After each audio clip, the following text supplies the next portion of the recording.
Ladies and gentlemen, get your questions ready for our experts. Please welcome our moderator, NPD's own Warren Solacek, President, U.S. Food. Thank you to all my co-workers and my mom's in the back going, way to go. All right, so 2 questions. Is everybody caffeinated enough? Right, okay. And secondly, does everybody have a blanket? Because it is really chilly in here. So I would suggest, for those of you in the back, if you want to come forward a little bit, we'll get a little body heat up this way and it'll be good. I'm Warren Solacek. I run the food service division at NPD. Thank you all for coming. I know we've been going really a long time today. This is not a presentation. What we are going to try to do is make this be more of a Q&A session. So there's little content. We'll go through the content kind of quickly. There will be plenty of time for you to ask questions as we go through this, so feel free to do so. My job is to provide a couple of opening questions to Karen and David, and then I guess if you have questions as we go through this, feel free to lob them out there. So, with that, let me introduce Karen and David. I have very long bios for both of them. I'm going to try to keep it short and sweet and to the point. Karen Grant, Senior Vice President, Global Industry Analyst for Beauty.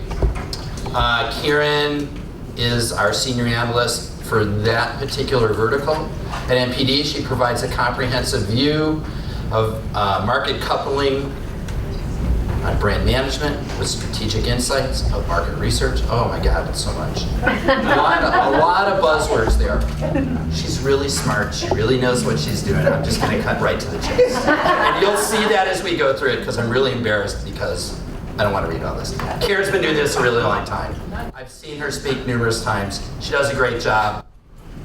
That's Karen. David. I know, and the people who put me up in this are going, we're never asking again. You need to read mine verbatim. Right, okay. David Portalatin. He's Vice President within our food practice at NPD. He's our industry analyst. David works on both food, both in-home and away from home. David does a lot of speaking at our clients. David does a lot of speaking at conferences.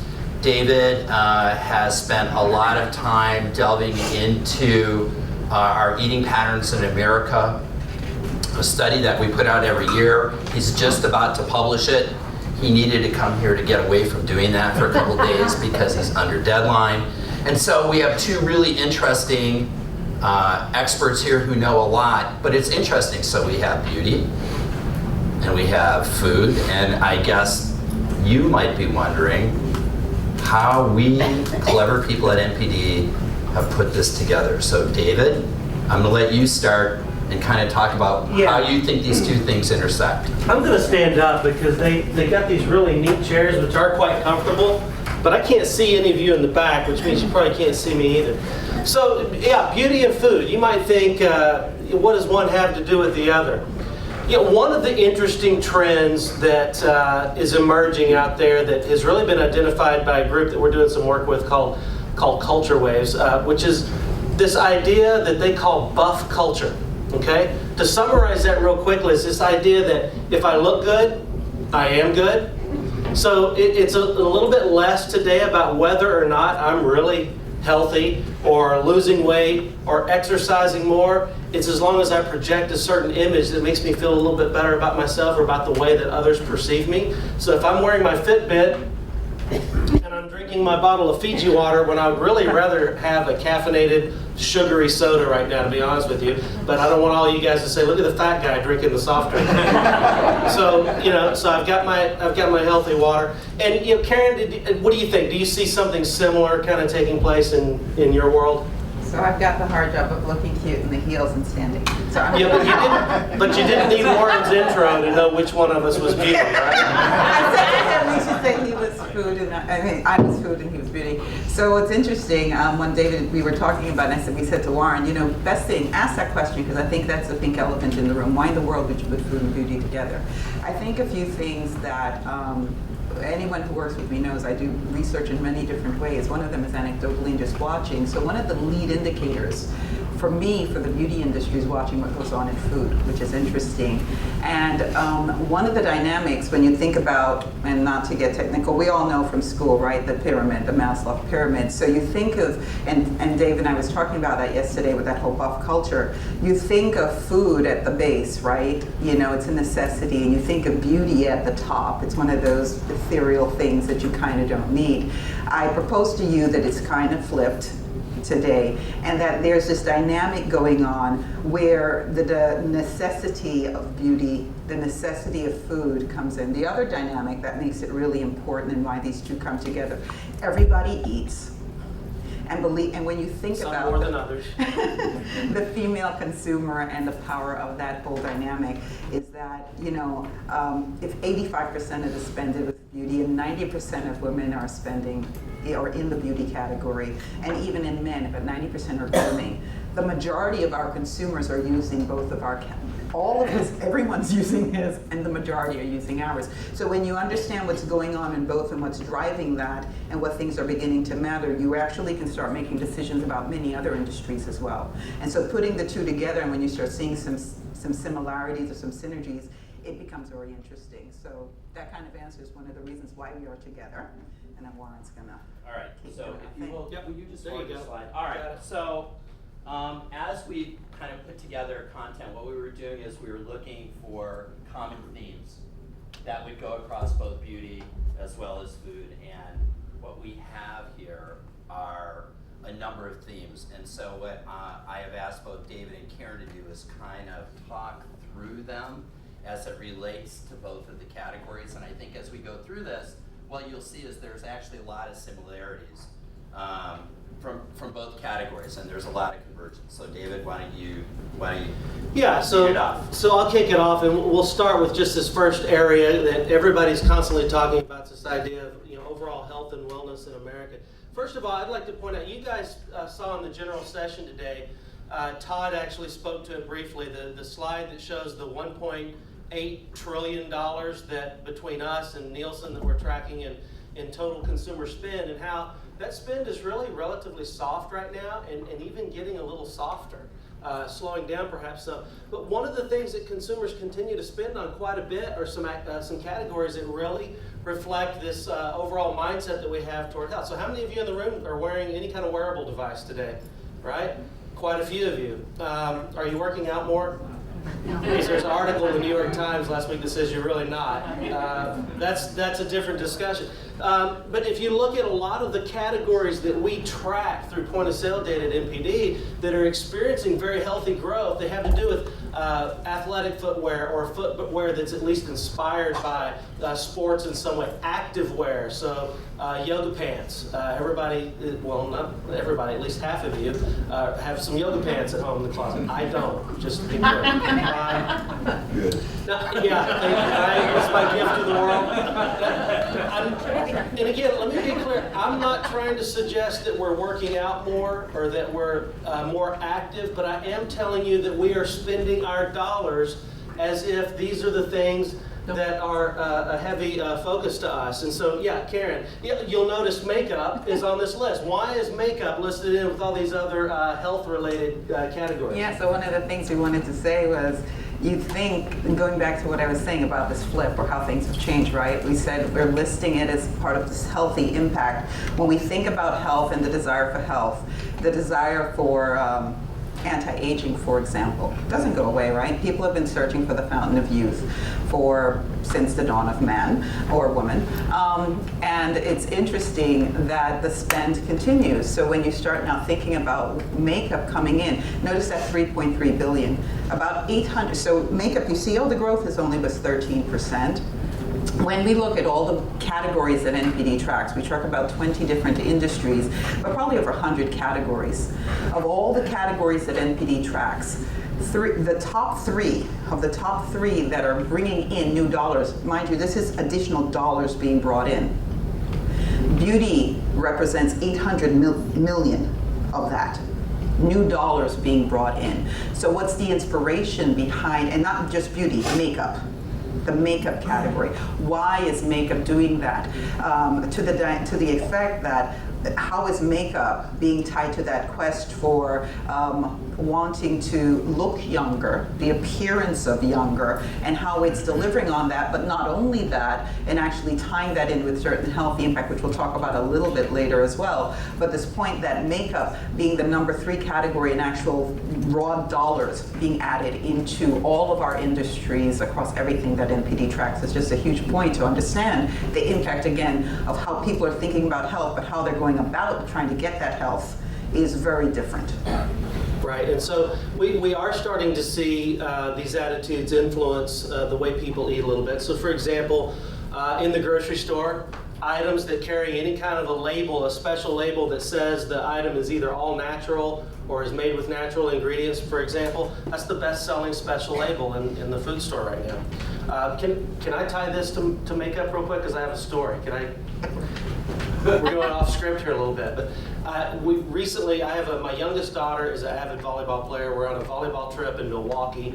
All of the girls, our hotel was next to the mall, and all the girls take off to the mall while the parents went to the bar, because that's why we really go to volleyball trips, right?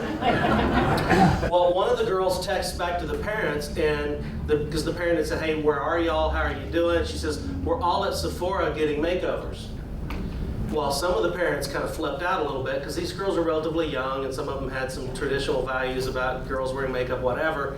So they were concerned about that. Well, the girls come back from the mall, and they come walking in, and one of the parents says, "We thought you all got makeovers." And they said, "We did. Don't we look great?" And when I told Karen that story the first time, she told me, she said, "People are spending a lot of money on makeup that makes it look like they're not really wearing makeup."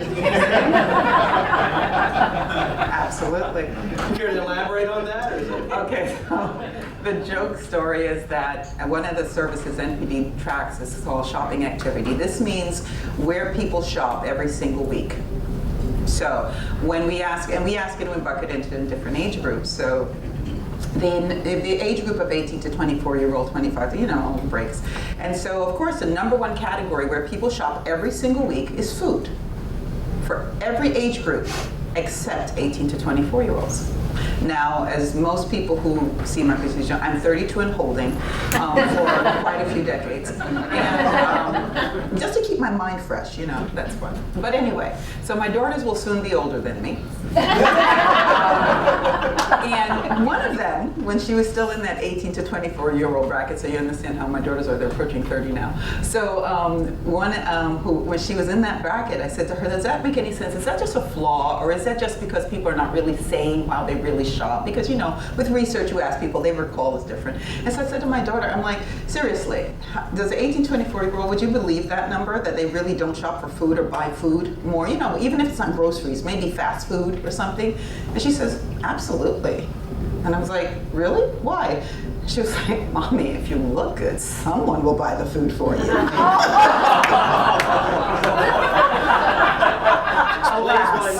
Explains why nobody's bought my lunch money. So, and the last point before to get back to the prepared content here, we might want to stick a little bit.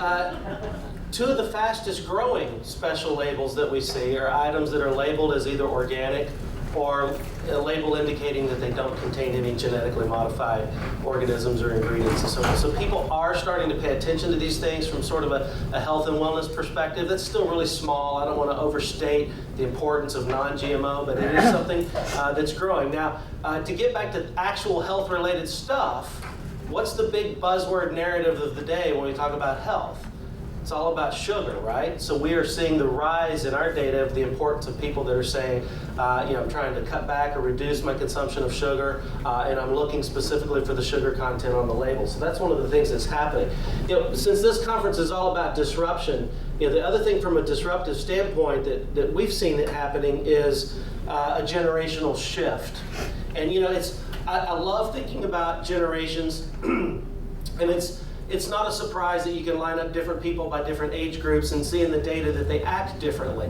What really matters is, are those differences things that can transcend my current life stage, or my current circumstance? Can they be transcendent over a lifetime of behavior? And I think we have all kinds of evidence in food beginning to emerge that that's the case. So let me just walk you through something here. This is the consumption of fresh foods. And by fresh foods, what I really mean is think about the perimeter of the grocery store, your fruits and vegetables and fresh meats and those kinds of things, right? So one of the things that has historically been true over 30 years of tracking this information, let's go back to 1984. This is not a surprise to anybody in the room. Kids don't like to eat their veggies.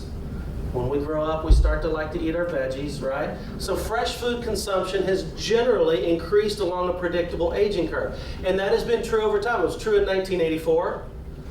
It was true in 1994, but at a little lesser rate as we started moving toward the center of the store with the proliferation and evolution of all kinds of really great convenience-oriented foods, right? All kinds of stuff that made life faster, simpler, easier, etc. That continued through 2004. But look what happens with this most recent generation. We flipped the script a little bit. So we have a generation that is moving into fresh food consumption at a much higher rate and much earlier in the aging curve, somewhat being offset by the folks on the older end of the spectrum that started this whole convenience foods trend in the first place, right? So they're kind of continuing on that path. And so what we did is we handed this data over to our solutions team, and if you haven't talked to those guys in the Innovation Center over here, I would encourage you to, because they're a lot smarter than I am, and they can model this out and are able to tell us that this fresh food consumption trend is expected to continue over the next decade, purely on the basis of this generational shift that's happening. So the younger folks are sort of leading the charge in some of this change and turning back the clock a little bit. Before you click, one of the things that I said to when we were talking about this is that one of the dynamics we're watching, which is very disruptive right now to beauty as well, is how those two, isn't it interesting that the younger group and the older group are almost penetrated into this almost evenly? To the extent that there is this dynamic going on between these two. We were just talking earlier about how, like, were you scared when you saw what was, videos like, okay, my Lord, where am I going to live in it, And we were saying, but what's really cool is that the younger generation today, they're so patient with us to teach it. No, it's okay, Mommy. It's okay, Grandma. No, it's okay. Press that button. Press this one. And so there's this dynamic going on. So what's happening on a food basis, and I'll take it into beauty in just a second, is that the younger generation is seeing, this not like, for example, the non-GMO component. You go to Whole Foods and it says, treat your body like it belongs to someone you love. So this sense about, it's about my well-being, the world, the planet, but on the older generation, there's health benefits now, and there's this fear of how it's better to eat your vitamins than to actually take your vitamins. So there's these two dynamics coming together. If you click for a minute. So one of the things we talked about, right, was beauty representing this makeup representing almost this $800 billion dynamic coming in. We are seeing that the two big things that we're seeing moving towards the center is that makeup, of course. We're watching what categories are going to come up and how people start using this interplay, because if it's just one face, how do you use it? Where does sun play? Where does all the different products play? But to the extent that it's also opening up this door for more people to come into the category. But one of the biggest things that's changed it, and if you click to the next, just similar to what Warren was stating, let me just take you through this slide. The first time we talked about this trend that it became newsworthy, of course, this no makeup look was back in 2014. A lot of people are now talking about this whole Alicia Keys movement to be no makeup and so on. Will it take hold? Will it stay niche? Blah, blah, blah, blah, blah. An interesting thing is one of the surveys that we do in the makeup space is to say how many products are you using on a regular basis. Back in 2014, that's the penetration by age group of how many women were saying they use at least 5 products a day, 5 or more. The green is how many are saying they use 5 or more products now. So from the no makeup trend started, what do you see? Everybody's using a whole lot more makeup just to look like they wear no makeup, okay? And to look healthier and how to do it. So funny story is like, how you learn that an artist can tell you that it can be a facelift in a jar. It's a slimming agent in a jar. You can have collarbones. You can do all kinds of stuff with makeup to look healthier. So again, What about, you can do anything up here for me? Is that shadows, I anything think. above for that? So again, the dynamic. So what's the disruption, right? Okay, so you see this. The point is that to recognize that sometimes you used to listen and say, this is what the consumer is saying, therefore this is what I do. And what we're saying to you is you have to we have to go behind and underneath and really under to understand from what the consumer is saying, what else is going on around, how am I going to interpret that to come out? Because you know what, based upon what the consumer was saying, based upon all the trends we were seeing, based upon the momentum that we had seen and all the truths we had believed, we would be building and continuing to invest in certain categories. We would not be going into makeup with the healthy movement trend and the athleisure trend and this. You'd think it was all about skincare, it's all about this. And we're saying to you that there are certain ways to understand, because what's driving the makeup trend? The sense for immediacy. I must have it now, I cannot wait. It's a technology, I need to be. Our world today is, I was talking to one of the retailers, she does digital photography. We communicate with emojis today. How many times have you had a conversation where you sent the one where she's doing the smile and other ones and you just No words, yeah. So we're back to hieroglyphics, you know, in how we communicate. So recognize that it's not just about makeup. It's about there's a communication that we're doing today to say I'm okay. It's like you said, I got to make sure I had the right look. I was like, listen, in the beauty and the heart thing, I got to look the part, you know, and at the same time try to sound a little smart, but you know, but it's all about, so we're becoming a much more visually stimulated society, and recognizing that that dynamic is we're part of the disruption, and how do we speak to that and how do we deliver against that is becoming what's part of that. It's affecting food and it's affecting beauty in a different way as well.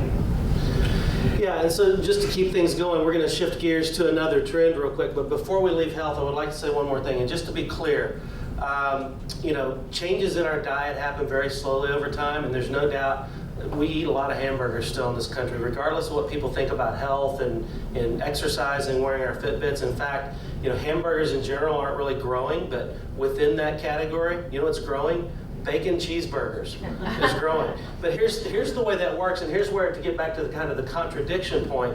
So I could tell you that I had a bacon cheeseburger, and if it was a 100% fresh beef, grass-fed, natural, locally sourced, sustainably grown, heritage breed, pork, you know, local farm-to-table cheese, I had my bacon cheeseburger, and I did so in a way that was very healthy, because it was perceived as wholesome and good for me and good for the environment and all these other things. So that's a big part of what's going on. Shifting gears now.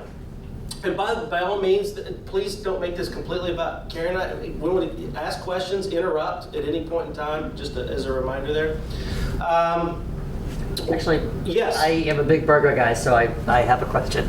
Yes, Do you at all track what a consumer thinks when they purchase a burger? Exactly to your point, because I'm completely guilty of, if it's grass-fed, then I'll have a burger. Do you know how that variable plays in the decision-making of ordering a burger versus a McDonald's?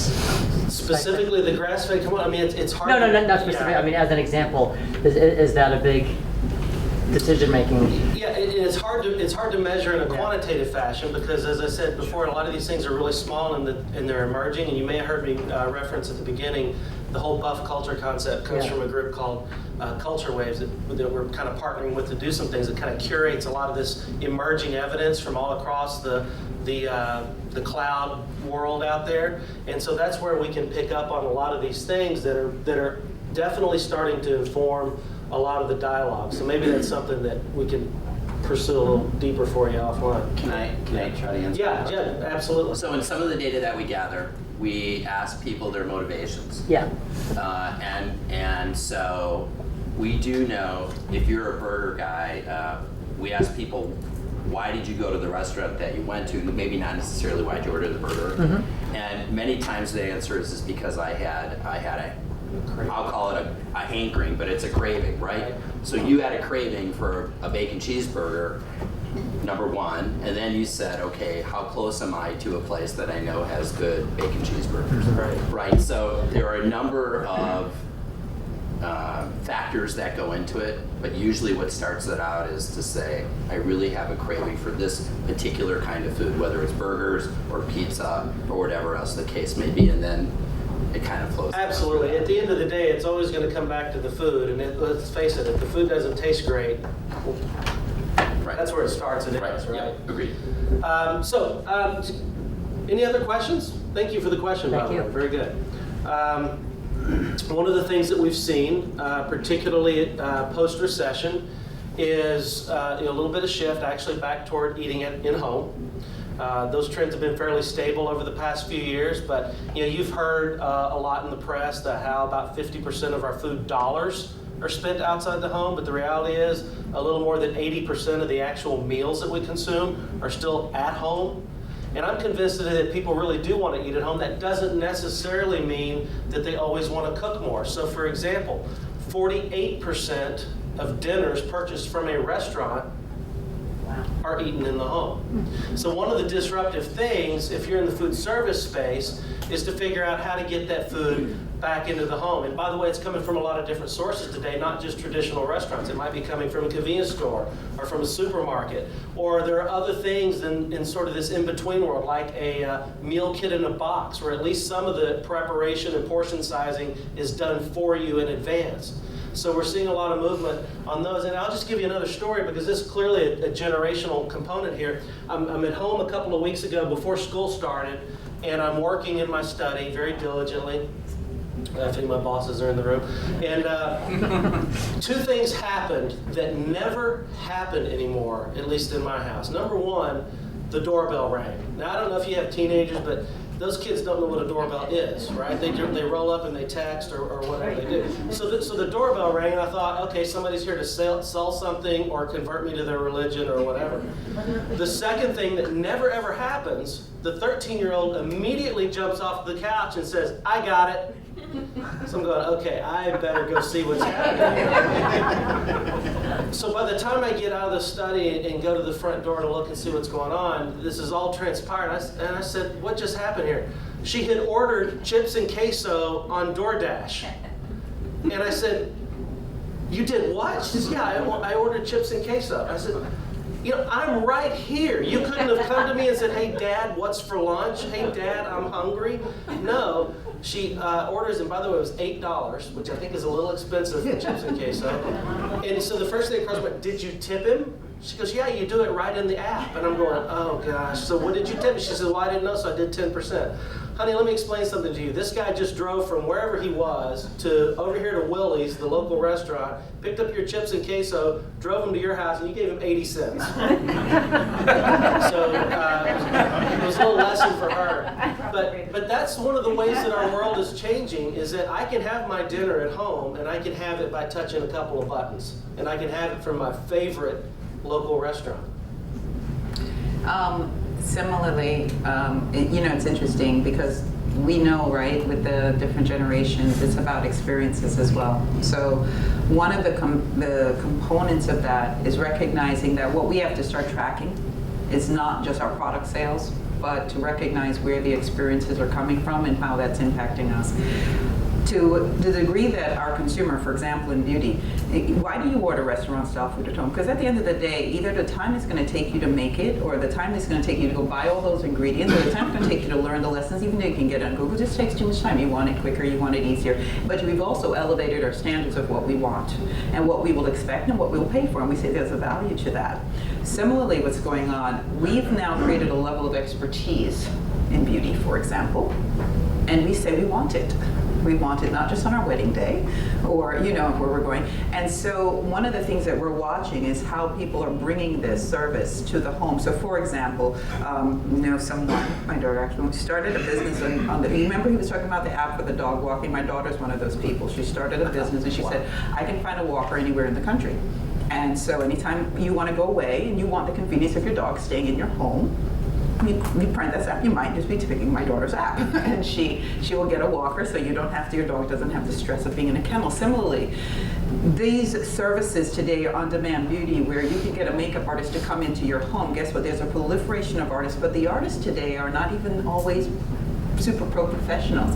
They may have been Instagram trained artists who have a following, and that's now a level of artistry and expertise today. And they're bringing it into your home, they're bringing it on your website, they're bringing it in there. So this point about disrupting, when we talk about channels of distribution and how dynamic that is in the online space, how much does that help to drive that, and how we have to be looking at engaging our consumer more immediately, more dynamically, and understanding that we have to, the disruption again is letting go of control.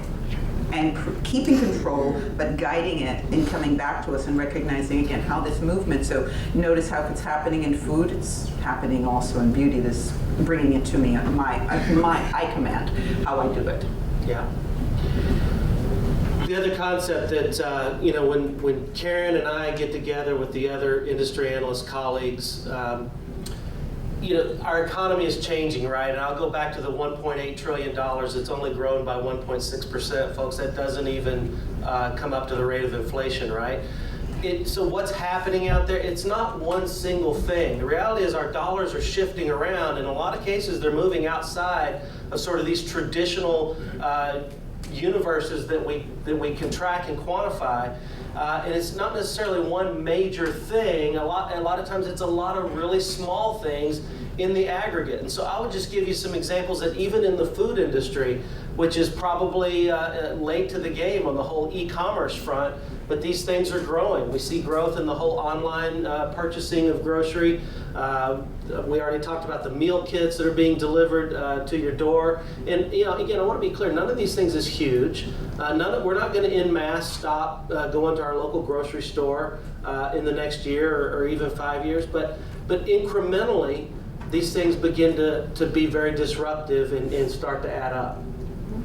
And the same thing, and this is kind of where we're wrapping up these little things. In the beauty space, now this is a consumer report because we don't publish this outside. So this is talking about usage and, penetration, meaning how many people in the population actually go use a brand. This isn't makeup.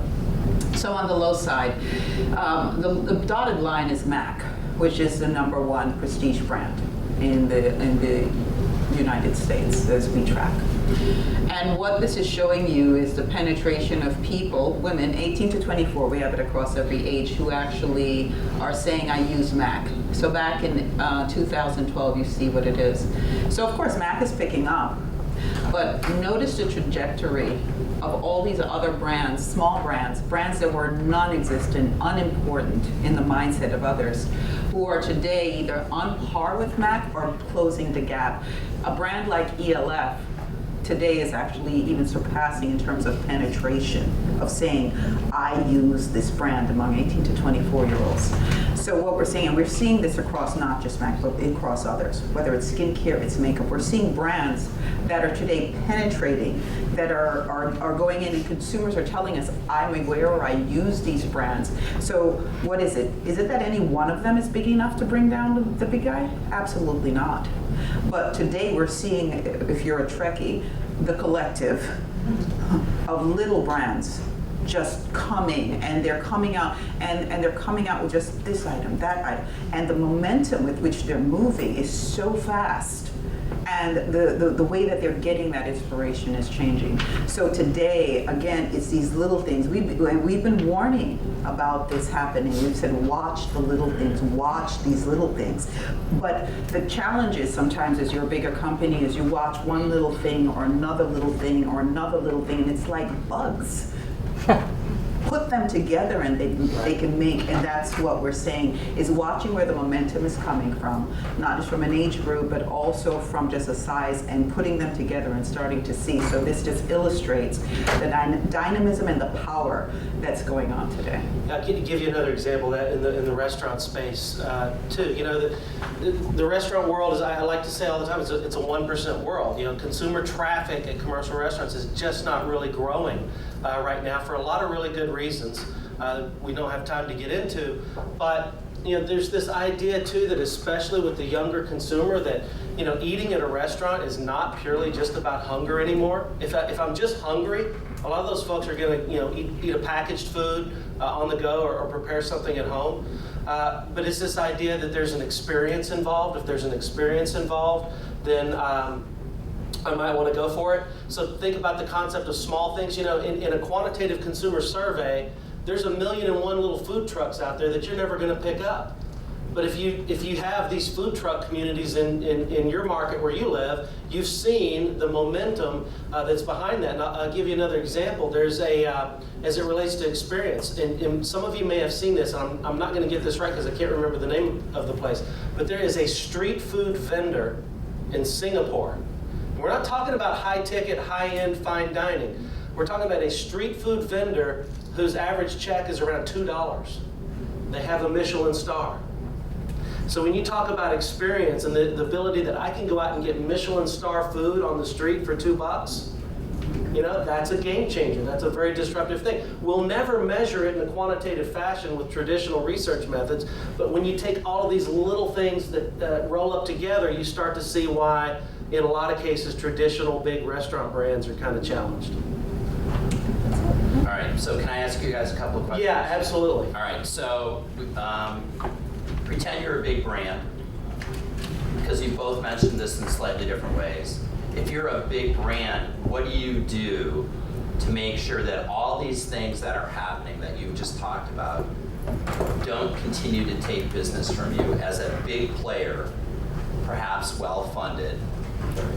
How do you stay on top of the game? What is it that you have to offer, to continue to offer to consumers to make sure that people keep coming to you? Well, I tell you what I would say. Let me address this from two perspectives. Let's talk about on the packaged foods side of the equation first. Number one, some of those categories that are big and well established, and we have big companies and big brands who are leaders in those categories, let's first recognize that those are not going away. Those are very big. They're always going to be here with us. So number one of the best things you can do is defend your turf, reinvest in your brand, and grow what you already own and dominate. But on the other hand, I think companies have to begin to be open to things that in their previous culture they would look at differently. And I think you have to start thinking like a startup would think. And because let's face it, there's not anything new or innovative out there that the biggest packaged foods companies don't have brilliant thinkers that they've already thought of this concept. But in the way that they value things within a big corporate structure, they've looked at that and said, no, this is never going to be 10% of our portfolio, so we can't invest in it. But in the era of small things, you may have to be willing to, yeah, let's defend the thing that we have a 10% market share in, but then let's also build some of these more things that would be more, that would come out of more of a startup mentality. Because otherwise, guess what's happening?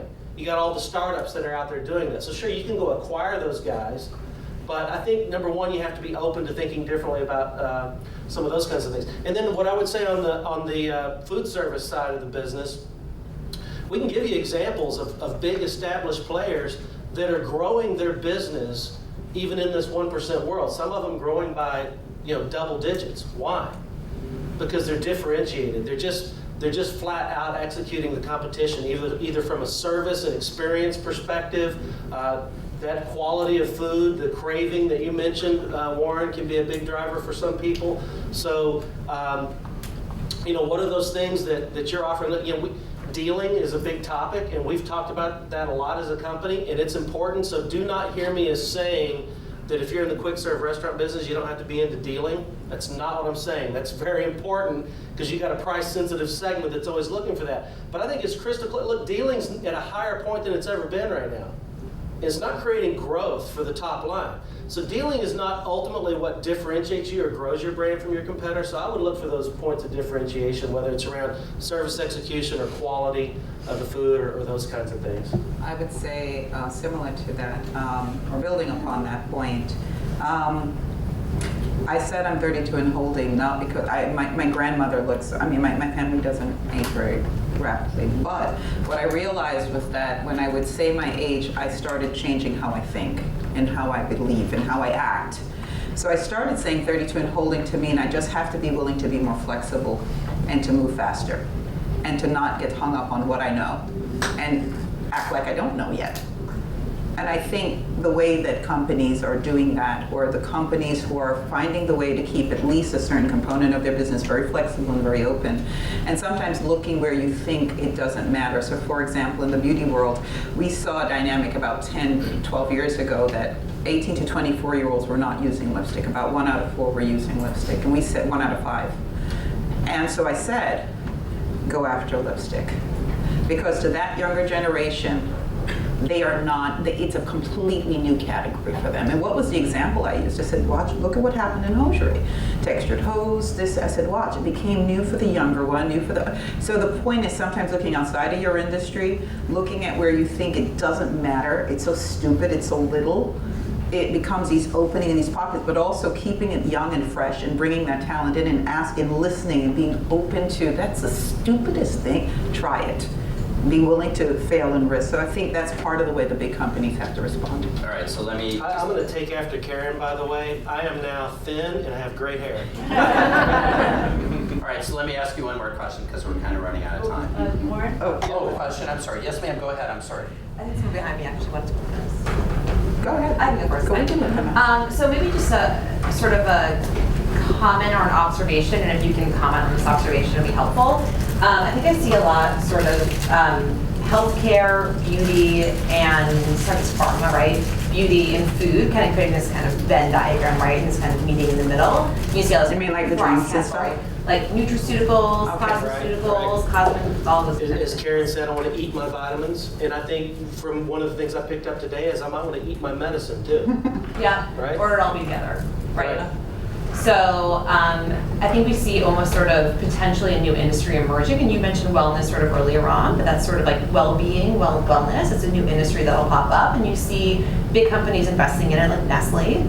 You don't see it as much on the beauty side, but you do see this kind of melding together. And so I guess my question for you both is, right now you presented very much 2 distinct industries, but it's going to come together. So how are you thinking about that, and how are you sort of reacting? Can I answer one quick Yeah. thing? Our last slide was originally an avocado, Okay. and they took it out. Why do you think I put an avocado as the last slide? Is it beauty or is it food? Is it a face mask? Is it coconut oil? Right. Is it a beauty or is it food? Olive oil. Is it beauty or is it food? It's already come together. It's not coming together. It's just a question of how do we incorporate that and translate that into functional. So it's already, I think what the challenge is that people keep trying to reinvent it and calling it a nutraceutical and making it more complicated. And the consumer is saying, I'm simplifying it for me and creating it. So I think we have to think about it slightly differently. So how do we track it then?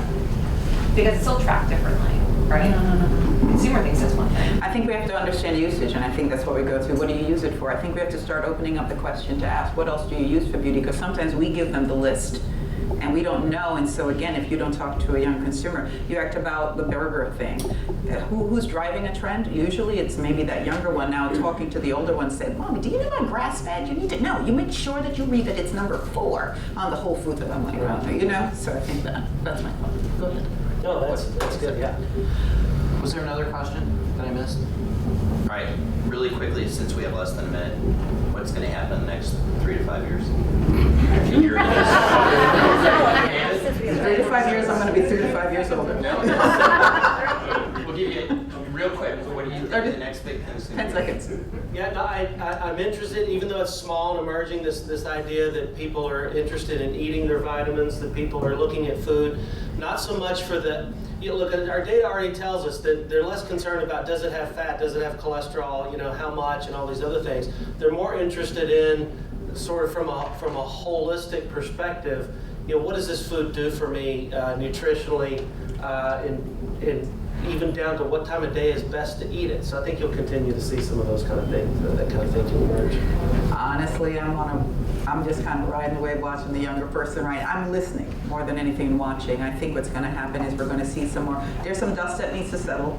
The industries are disrupted right now, at least in our space, and I think the dust is going to settle. I think there's going to be a lot more consolidation because people need to acquire, and big companies have to acquire to stay young, and the young ones need to acquire to have enough power to compete. And so I think we're going to see a lot more of that. And I think as this younger generation becomes more entrepreneurial, it's going to be interesting who drives the brands and how the brands respond to that. That's kind of the key things I'm watching right now. Any other questions for our speakers? All right. Thank you all very much. This concludes our session. Please relax, refresh, and get ready for the Wang Gala this evening. We'll start with cocktails promptly at 6:30 and continue into an entertainment-filled evening when the soulful dream girl Jennifer Hudson performs in concert with the internationally celebrated Boston Pop to mark NPD's 50th anniversary. This evening will include amazing music, a delightful dinner, and the opportunity to connect with IDEA 2016 attendees. Be sure to bring your badge to ensure access to the gala. See you at 6:30.